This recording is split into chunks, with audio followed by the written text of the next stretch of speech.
Aqui. Eu pego minha Patrícia daqui.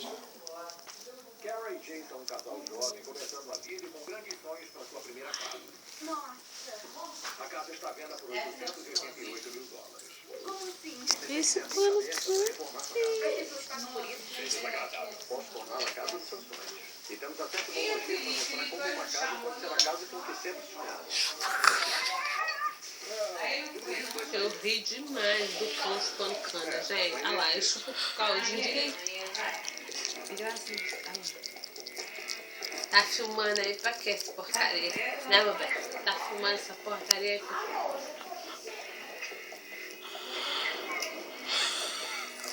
O pessoal não pode chupar a cana em casa.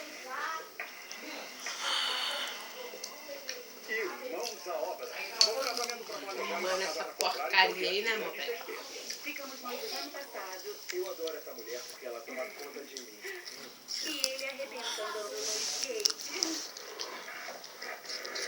Ele também cuida de mim. Estamos planejando Gosto casamento dos disso. sonhos ao Né, mesmo amor? tempo que Gosto pensamos não, na né? casa dos sonhos. Estamos muito animados em fazer as duas coisas Tô juntos. deixando A filmar nossa porque cozinha cana é é gostoso. apertada. Não cabe mais de um de nós nela. E sempre que cozinhamos, o alarme de incêndio costuma disparar, porque não tem ventilação nem exaustor. E quando uma pessoa está nela, é como se tivesse que usar todos os meios para se posicionar.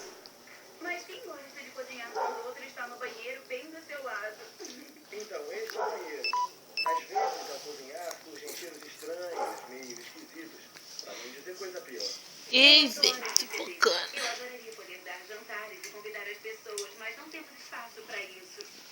Essa área toda é a nossa sala de visitas, nossa sala de música, meu escritório. E a área para cozinhar é a despensa, é tudo. Essa é a maior janela do nosso apartamento. E parece que tem uma cerca através dela. As pessoas É engraçado demais, eu tava rindo até. Esse espaço, queremos mudar. Precisamos de um lugar num bairro legal, um lugar maneiro onde tenha muitos outros casais, porque eu acho bom fazer novas amizades. queremos ir a pé para os lugares para economizar dinheiro. Que isso aí,